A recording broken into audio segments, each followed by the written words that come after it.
Tes, tes. Ada kan, Nat? Ada, Angel. Izin mulai ya, teman-teman. Assalamualaikum warahmatullahi wabarakatuh. Selamat pagi yang terhormat Bapak Maulana Amirul Adha SPD MPD dan juga Bu Wida Aristanti SAP MAP selaku dosen mata kuliah korespondensi 2. Sebelumnya izin memperkenalkan diri, kami dari kelompok 4, saya Angel Octaviana bersama rekan-rekan saya yaitu Aliyah dan juga Natasha. Pada kesempatan kali ini, kami akan menjelaskan materi surat kuasa dari wawasan yang sudah kami temukan. Materi yang akan kami bahas yaitu,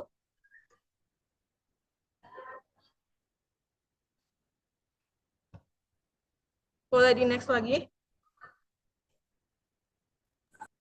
Yang pertama ada pengertian, kedua fungsi, ketiga manfaat, ketiga ciri-ciri dan juga jenis-jenis, yang kelima struktur atau bagian, dan yang terakhir ada studi kasus. Boleh di next.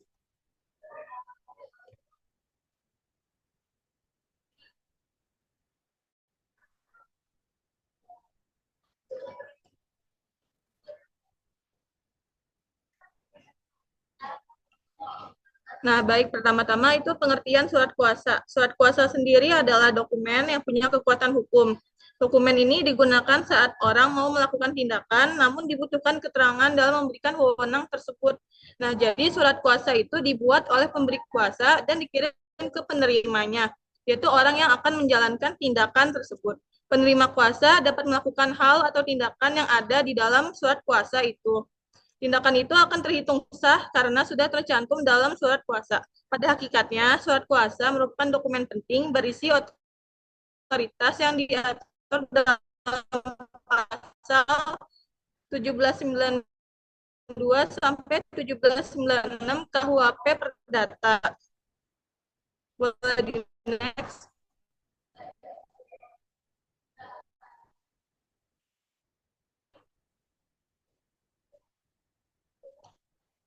Nah, selanjutnya fungsi surat kuasa. Yang pertama, sebagai media menyampaikan wewenang saat pengurusan suatu tindakan hukum atas nama pemilik kuasa.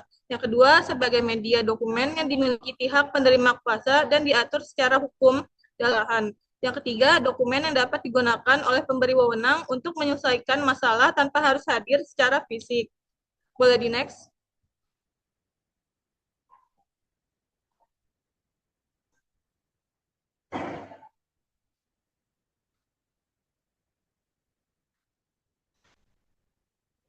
Nah, berikutnya itu ada manfaat surat kuasa.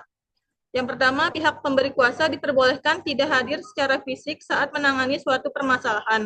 Yang kedua, pihak pemberi kuasa memberikan tugas kepada pihak penerima kuasa untuk melakukan tindakan yang ada di dalam surat kuasanya. Yang ketiga, penerima kuasa bisa menggunakan surat kuasa saat transaksi bisnis yang memerlukan wewenang dari pihak pemberi kuasa. Yang terakhir, penerima kuasa memiliki wewenang untuk melakukan tindakan secara sah yang sudah tertulis dan diatur secara hukum dalam surat kuasa. Materi berikutnya akan dilanjutkan oleh rekan saya.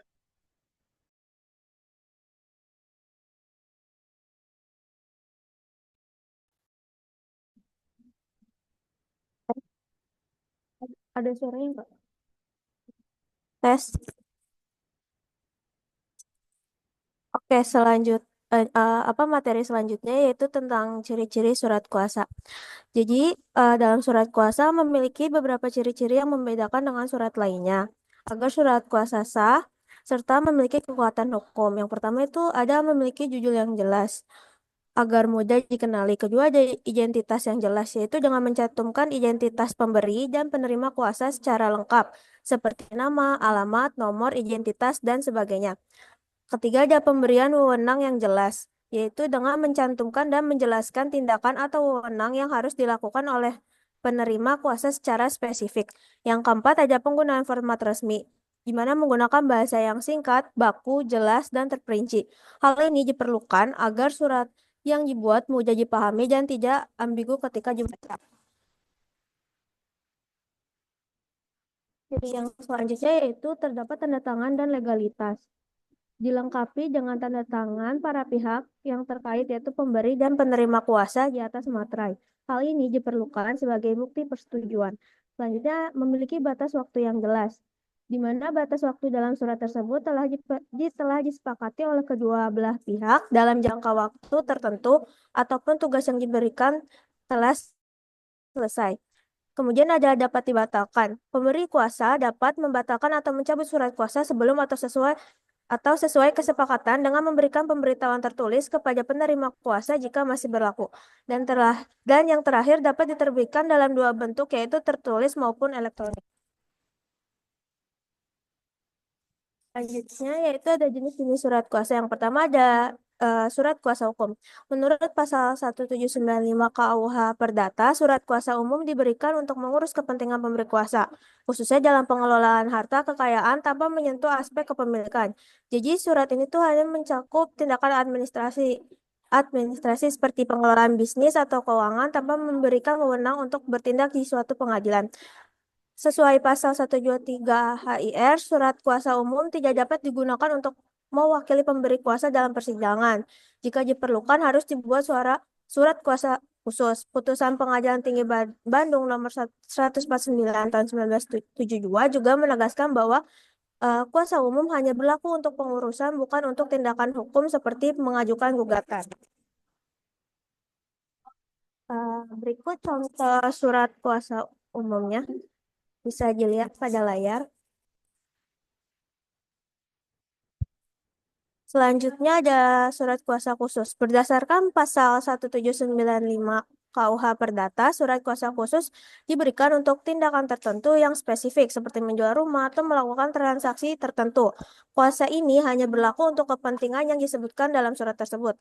Agar dapat digunakan dalam persidangan, surat kuasa khusus harus memenuhi syarat yang diatur dalam pasal 123 HIR. Jika kuasa hanya untuk tindakan di luar pengadilan, syarat tambahan tidak diperlukan. Meskipun bersifat khusus, kuasa ini tidak serta-merta memberikan wewenang kepada penerima kuasa untuk bertindak mewakili pemberi kuasa di pengadilan. Berikut contoh surat kuasa khusus. Di situ ada apa yang versi bahasa Indonesia dan bahasa Inggrisnya. Selanjutnya ada kuasa istimewa. Pasal 1796 KUH Perdata mengatur tentang pemberian kuasa istimewa yang dikaitkan dengan ketentuan pasal 157 HIR dan pasal 184 RBG. Kuasa ini bersifat limitatif, hanya diberikan untuk tindakan tertentu yang penting dan biasanya hanya bisa dilakukan langsung oleh pemberi kuasa. Namun dalam situasi tertentu, kuasa istimewa memungkinkan tindakan tersebut diwakilkan. Agar sah secara hukum sesuai pasal 123 HIR, surat kuasa istimewa harus berbentuk akta otentik atau akta notaris. Akta ini harus secara tegas menyebutkan tindakan yang boleh dilakukan oleh penerima kuasa. Berikut adalah contoh surat kuasa istimewa. Yang terakhir ada kuasa perantara. Kuasa perantara merupakan bentuk pemberian wewenang kepada seseorang untuk bertindak sebagai perwakilan dalam transaksi perdagangan.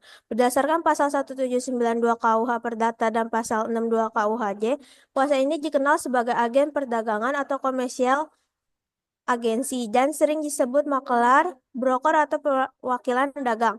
Surat kuasa perantara berisi instruksi dari pemberian kuasa kepada penerima kuasa untuk menjalankan aktivitas bisnis dengan pihak ketiga. Agar memiliki keabsahan hukum, surat ini harus mencantumkan identitas semua pihak yang terlibat dengan jelas.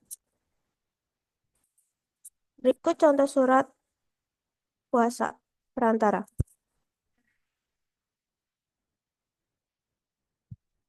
Untuk materi selanjutnya akan dijelaskan oleh rekan saya yang lain. Oke, selanjutnya ini ada materi struktur atau bagian surat kuasa. Nah, yang pertama ini ada struktur judul. Jadi, di mana dalam surat kuasa itu umumnya surat kuasa tersendiri itu bisa menjadi judul itu sendiri. Tapi kadang juga bisa dengan mencantumkan kalimat yang terdiri dari kata-kata yang sederhana dan menyebutkan keberadaan surat kuasa tersebut untuk kepentingan dari surat kuasa tersebut. Contohnya itu kayak surat kuasa membebankan hak tanggungan atau surat kuasa pengambilan BPKB. Lalu yang kedua itu ada kalimat pembuka. Jadi pada umumnya kalimat pembuka itu menyebutkan kata yang bertanda tangan di bawah ini atau juga berupa identifikasi waktu dan tempat dibuatnya surat kuasa itu, dan dilanjutkan juga dengan kata yang bertanda tangan di bawah ini. Contohnya itu kayak pada hari ini, Rabu 6 Februari 2025, bertempat di PT ABC yang bertanda tangan di bawah ini. Lalu yang ketiga ini ada identitas pemberi kuasa. Bagian ini juga berisi identitas seseorang yang dengan surat kuasa ini memberikan kuasa atau meminta orang lain untuk mewakili dirinya atas suatu kepentingan atau kebutuhan tertentu karena ketidakhadirannya untuk kepentingan tersebut.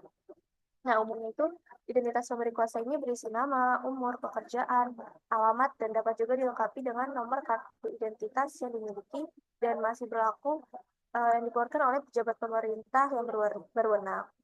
Nah, sebenarnya jika pemberi kuasa adalah badan hukum, identitas orang yang berwenang memberi kuasa disesuaikan dengan anggaran dasar atau peraturan yang berlaku di badan hukum tersebut. Lalu yang keempat ini ada identitas penerima kuasa, di mana identitas penerima kuasa ini berisi identitas seseorang yang dengan surat kuasa yang diberikan kuasa dari seorang lain untuk mewakili dirinya atas suatu kepentingan atau kebutuhan tertentu karena ketidakmampuannya hadir untuk urusan atau kepentingan kebutuhan tersebut.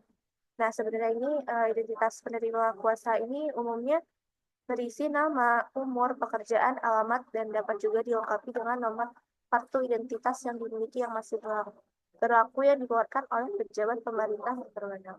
Kurang identitas pemberi kuasa, cuma ini perwakilan dari identitas pemberi kuasanya. Gitu. Selanjutnya ini ada pemberian sifat kuasa. Jadi di bagian ini surat kuasa menjadi tampak jelas karena sifat dari kuasa itu sendiri dijelaskan. Baik itu kuasa yang bersifat umum maupun kuasa yang bersifat khusus. Jadi sifat pemberian kuasa ini merupakan bagian yang nggak boleh terlupakan. Mengingat pentingnya hal-hal yang dikuasakan pada seseorang tersebut. Jadi jika tidak disebutkan dapat diartikan lain dan juga dapat disalahgunakan. Bagian ini juga diletakkan di tengah badan surat kuasa, contohnya kayak kata-kata khusus atau pada umumnya. Lalu selanjutnya ada perbuatan yang dikuasakan.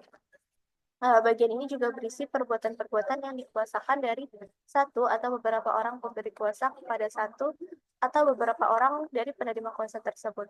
Nah, perbuatan-perbuatan tersebut juga sedapat mungkin dituliskan secara rinci dan juga detail mengenai setiap tindakan yang akan dijalani oleh penerima kuasa.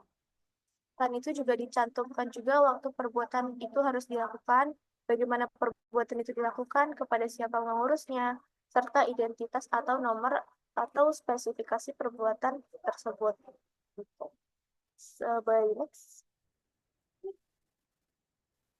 Selanjutnya ada struktur klausul hak retensi. Jadi dalam surat kuasa terkadang dicantumkan juga suatu klausul retensi berdasarkan pasal 1812 KUH Perdata, yaitu hak bagi penerima kuasa untuk menahan benda milik pemberi kuasa yang ada di tangan penerima kuasa akibat dari pemberian kuasa sampai suatu piutang yang berkaitan dengan pemberian kuasa tersebut telah dilunasi oleh pemberi kuasa. Nah, biasanya tuh hak retensi ini dicantumkan dalam surat kuasa yang berkaitan dengan penagihan hutang. Jadi kayak mencantumkan kalimat kuasa ini diberikan dengan hak retensi. Selanjutnya ada pemberian hak substitusi. Dalam surat kuasa dapat diberikan klausul atau ketentuan yang berisi bahwa pemberian kuasa tersebut tuh nggak dapat dilimpahkan dengan menggunakan surat kuasa substitusi atau tidak, yakni dengan mencantumkan kalimat kuasa ini diberikan dengan hak substitusi.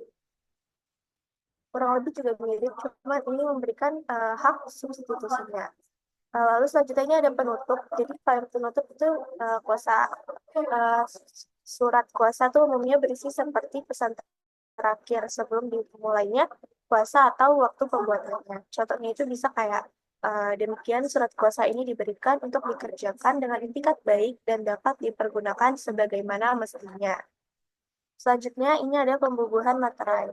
Sahnya suatu perikatan termasuk dalam hal pemberian kuasa adalah sebagaimana tentang daya material materai dalam kaitannya dengan suatu perikatan pemberian kuasa. Nah, fungsi materai itu sebenarnya bukan sebagai pengasas surat kuasa, melainkan sebagai pajak atas dokumen yang akan diajukan sebagai bukti apabila terdapat sengketa di pengadilan. Namun, pembubuhan materai ini tuh bersifat wajib ya, dan diatur dengan undang-undang untuk memenuhi kewajiban perpajakan. Dan terakhir ini ada tanda tangan atau cap jempol dari pemberi kuasa. Setelah selesai dirancang, dibahas bersama, dan disetujui, maka para pihak juga membutuhkan tanda tangan atau cap jempol di kolom tanda tangan yang telah dipersiapkan di bagian terakhir surat kuasa. Hal ini tuh berarti pihak telah menyetujui semua isi yang terkandung dalam surat kuasa tersebut. Maka jika seseorang yang akan memberikan surat kuasa tersebut ternyata tidak dapat melakukan tanda tangan dengan tangannya sendiri, maka juga dapat dilakukan dengan pembubuhan cap jempol. Maka jika lain hari, misal timbul sengketa dan dipertanyakan tentang keaslian dan cap sidik jari jempol tersebut, bisa dilakukan dengan tes keaslian sidik jari yang ditangani secara resmi oleh pihak penyidik kepolisian. Boleh di-next. Oke, selanjutnya ini ada studi kasus. Jadi di salah satu kasus yang melibatkan penggunaan surat kuasa dalam perusahaan adalah sengketa antara PT Cipta Cakra Murdaya dan PT Sona Pelingbuana terkait izin operasional perkebunan kelapa sawit di Buol, Sulawesi Tengah. Jadi pada tahun 1994, PT Cipta Cakra Murdaya memperoleh izin lokasi dari Bupati Buol untuk pengembangan perkebunan kelapa sawit. Namun izin usaha baru diberikan pada tahun 2011 kepada PT Sona Pelingbuana, jadi mengakibatkan PT Cipta Cakra Murdaya itu terhalang dalam memperoleh izin tersebut. Nah, dalam proses hukum yang berlangsung, terungkap nih bahwa PT Cipta Cakra Murdaya tidak memiliki izin operasional sejak tahun 1999. Artalita Suryani yang terkait dengan PT Cipta Cakra Murdaya juga menyatakan bahwa perusahaan tersebut tidak memiliki izin operasional sejak 1999. Nah, kasus ini menunjukkan pentingnya surat kuasa dan izin operasional yang sah dalam menjalankan aktivitas perusahaan, terutama dalam sektor yang diatur ketat seperti perkebunan kelapa sawit. Next.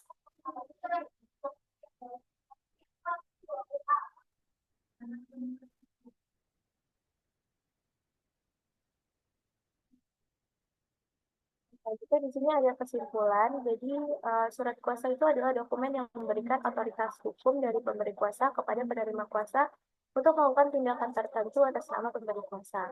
Nah, surat ini juga memiliki beberapa fungsi, termasuk mempermudah urusan administratif, hukum, dan bisnis tanpa harus hadir secara fisik. Surat kuasa juga diatur oleh KUH Perdata dan memiliki kekuatan hukum yang sah jika memenuhi ketentuan yang berlaku seperti identitas yang jelas, diberi wewenang yang spesifik, serta pengesahan melalui tanda tangan dan materai. Ini surat kuasa pun juga beragam seperti surat kuasa umum, khusus, istimewa, dan perantara. Dan sebenarnya masing-masing dengan itu memiliki tujuan dan syarat yang berbeda. Lalu ciri-ciri surat kuasa yang sah antara lain mencakup judul yang jelas, identitas lengkap pemberi dan penerima kuasa, serta pemberian wewenang yang jelas dan terperinci. Selain itu juga surat kuasa harus mencantumkan batas waktu yang jelas dan dapat dibatalkan sesuai kesepakatan yang berlaku. Surat kuasa ini juga memiliki format resmi dan bahasa yang baku, guna menghindari kerancuan dan ambiguitas. Salah satu hal yang membedakan surat kuasa dari dokumen lain adalah kemampuannya untuk memberikan wewenang hukum yang sah kepada penerima kuasa untuk bertindak atas nama pemberi kuasa sesuai dengan ketentuan hukum yang berlaku. Struktur surat kuasa meliputi beberapa bagian penting seperti judul, identitas pemberi dan penerima kuasa, pemberian sifat kuasa, serta perbuatan yang dikuasakan. Surat ini juga dapat mencakup klausul tambahan seperti hak retensi dan juga hak substitusi. Setelah disetujui, surat kuasa ditandatangani oleh kedua belah pihak dan dibubuhi materai sebagai bukti sahnya perjanjian. Nah, jadi semua bagian itu tersebut saling melengkapi untuk memastikan bahwa surat kuasa yang dibuat ini memiliki kekuatan hukum dan juga dapat dipergunakan sesuai dengan tujuan yang telah disepakati.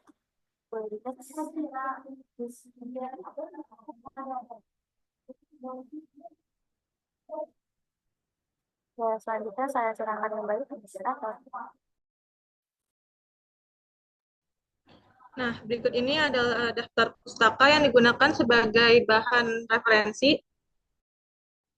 Selanjutnya itu ada sesi tanya jawab. Nah, apabila teman-teman ada yang ingin bertanya, silakan untuk raise hand, memperkenalkan diri, dan menyebutkan pertanyaannya yang ingin ditanyakan. Boleh dimulai yang mau bertanya untuk raise hand.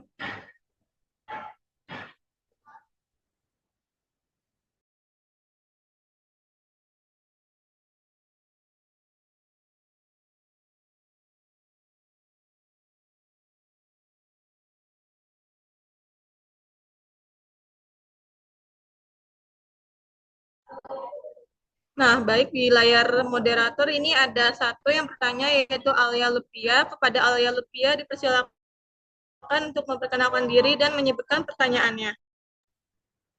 Oke, terima kasih. Sebelumnya, perkenalkan saya Alia Lutfia dari kelompok 12. Izin tanya, semisal pihak ketiga atau pihak penerimanya itu menerima surat kuasa palsu, tapi dia belum verifikasi gitu sebelumnya. Apakah ada risiko hukumnya atau gimana? Terima kasih. Oke, baik. Terima kasih untuk Alia sudah memberikan pertanyaannya. Izinkan kelompok kami untuk mendiskusikan dahulu ya jawabannya.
Oke, eh, saya di sini ingin menjawab pertanyaan dari Alia tadi. Pertanyaannya, semisal pihak ketiga menerima surat kuasa palsu dan tidak melakukan verifikasi sebelumnya, eh, it- itu gimana? Apakah ada resiko hukumnya?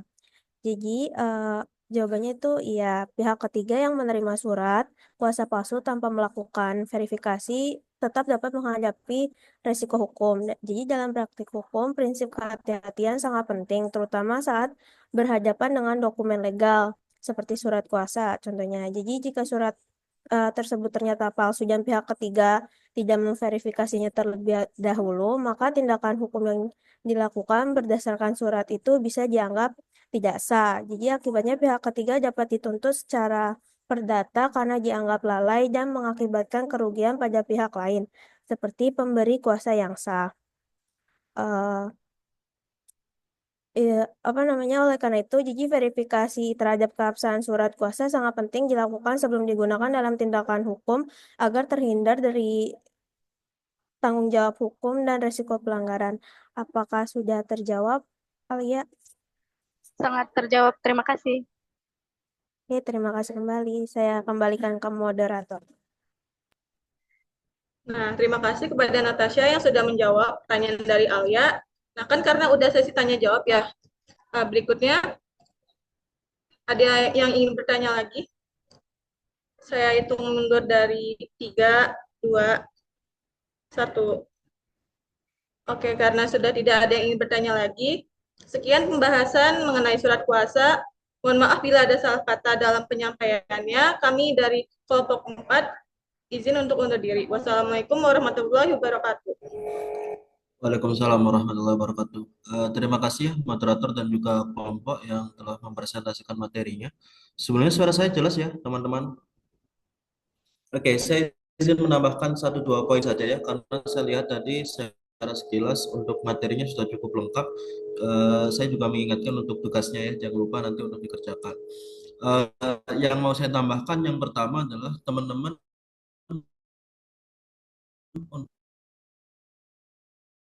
untuk surat kuasa berdasarkan undang-undang eh, eh, dokumen surat kuasa merupakan eh, salah satu dokumen perdata yang sebelum ditandatangani. Apakah itu materai cetak, apakah itu materai e-materai begitu. Nah, itu yang ingin saya tambahkan yang pertama. Takutnya nanti ada yang terlewat begitu ya. Karena di dalam undang-undangnya itu memang secara tertulis semua jenis surat kuasa itu harus dibubuhi materai atau misalnya tidak dibubuhi materai itu bahasanya adalah dokumen terhutang. Jadi harus dibubuhi materai itu yang pertama. Kemudian yang kedua adalah pertanyaannya apabila begitu ya, apabila surat kuasa itu dibuat oleh WNI gitu ya, oleh warga negara Indonesia, kemudian dibuat di luar negeri, apakah bisa dan juga apakah perlu dibubuhi materi juga? Pertanyaannya kan seperti itu. Maka jawabannya adalah apabila surat kuasa tersebut dibuat di luar negeri, yang pertama tentu tetap dibubuhi oleh materai. Kalau yang membuat itu WNI begitu ya, perlu dibubuhi materai. Step berikutnya adalah perlu dilakukan verifikasi oleh KBRI ya, kalau nggak salah namanya di luar negeri dia, oleh KBRI di luar negeri, sesuai dengan tanggung jawab atau ranah KBRI itu di mana. Contoh misalnya kalau dibuat di Amerika berarti yang memverifikasi adalah KBRI Amerika dan seterusnya. Kemudian tadi sudah disampaikan oleh kelompok juga ada beberapa jenis surat kuasa ya. Nanti teman-teman untuk penugasannya itu hanya satu saja, silahkan dipilih untuk jenis surat kuasanya. Kemudian mungkin tadi saya kurang tahu apakah disinggung atau tidak begitu ya. Apakah surat pertanyaan poin ketiga yang ingin saya tambahkan, apakah ada dokumen sejenis surat kuasa di luar negeri begitu ya. Contoh misalnya teman-teman bekerja di perusahaan Adidas di Amerika begitu. Kemudian ditugaskan oleh perusahaan untuk membuat semacam surat kuasa terhadap WNA, artinya orang Amerika itu sendiri misalnya. Ada istilahnya itu kalau nggak salah power of attorney kalau nggak salah. Nah itu juga teman-teman bisa searching-searching nanti begitu ya, apakah formatnya sama? Tentunya formatnya berbeda begitu ya. Em, Ya, itu power of attorney. Kalau misalnya saya tambahkan lebih banyak nanti terlalu panjang gitu ya. Jadi artinya ada dokumen sejenis surat kuasa di luar negeri gitu ya, terutama di negara-negara barat. Kemudian kalau misalnya di negara Asia, Cina, Jepang dan seterusnya tentu menyesuaikan dengan negara masing-masing begitu. Tetapi untuk yang di Amerika, kemudian di negara-negara barat itu banyak yang menggunakan istilahnya itu adalah dokumennya adalah power of attorney atau biasanya juga sering itu yang saya baca adalah proxy bahasanya. Kalau diartikan ke dalam bahasa Indonesia juga sama itu adalah surat kuasa. Kemudian juga Untuk formatnya sama gitu ya. Kalau misalnya surat kuasa pribadi ataupun khusus itu kan biasanya tidak per kop. Kemudian kalau surat kuasa resmi ya berarti ada kopnya, ada capnya dan seterusnya. Tetapi poin penting tadi kembali ke poin satu ya, bahwa surat kuasa itu merupakan dokumen perdata menurut Undang-Undang Bea Materai kalau tidak salah. Nah itu juga harus dibubuhi oleh materai begitu. Kemudian kalau misalnya teman-teman nanti membuat tugasnya gitu ya, tidak perlu dibubuhi materai juga gitu ya. Cukup misalnya boleh digambar ataupun dicatat gitu ya, bahwa itu dibubuhi oleh materai biar teman-teman nggak keluar biaya. Nah, kemudian mungkin itu teman-teman tambahan dari saya. Nanti untuk PPT saya akan share ke teman-teman karena tadi info dari PJ jam 1 ada kelas ya, jadi saya akan cepat-cepat. Nah, kemudian PJ-nya Naswa ya. Naswa ada Naswa? Iya, Pak.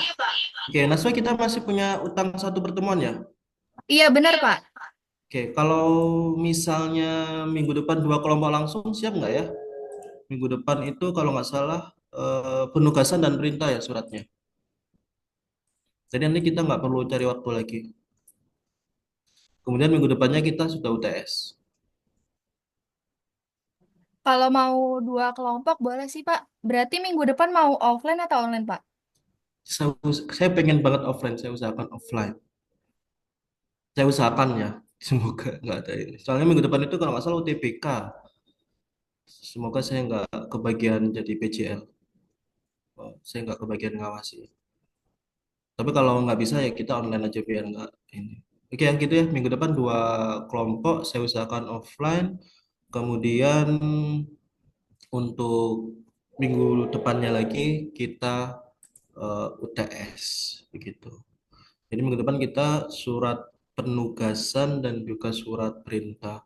Kemudian, nah, mumpung saya ingat ya, nanti kalau saya tagih 2 tugas nanti ingetin aja, saya pernah ngomong gini. Jadi untuk minggu depan karena karena dua materi gitu ya, surat penugasan dan surat perintah, nanti teman-teman mengerjakan salah satunya saja dan itu dilihat dari presensinya gitu ya. Nanti untuk presensi biar sama dengan catatan saya, presensi dari Siakat nanti saya kirim ke PJ. Jadi yang presensinya itu ganjil, itu silakan kerjakan surat penugasan. Yang genap itu surat perintah begitu ya, biar tidak membebani teman-teman. Nanti presensi yang dari Siakat saya kirim ke PJ. Mungkin itu saja teman-teman. Tambahan dari saya juga pengen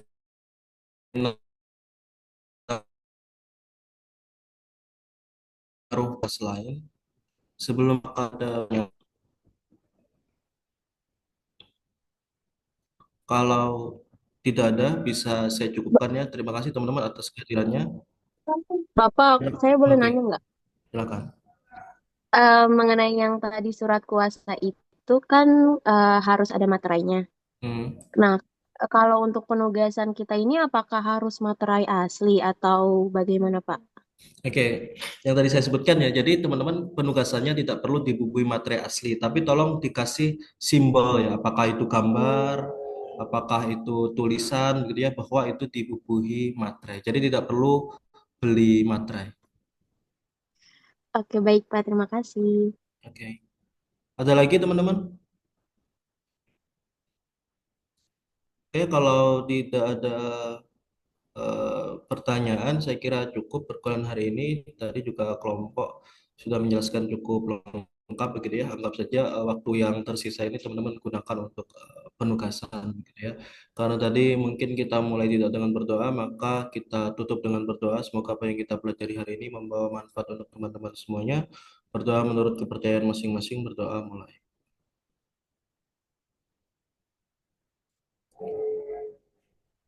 Selesai, saya tutup. Assalamualaikum warahmatullahi wabarakatuh. Terima kasih teman-teman. Waalaikumsalam warahmatullahi wabarakatuh. Makasih, Waalaikumsalam. makasih, Pak.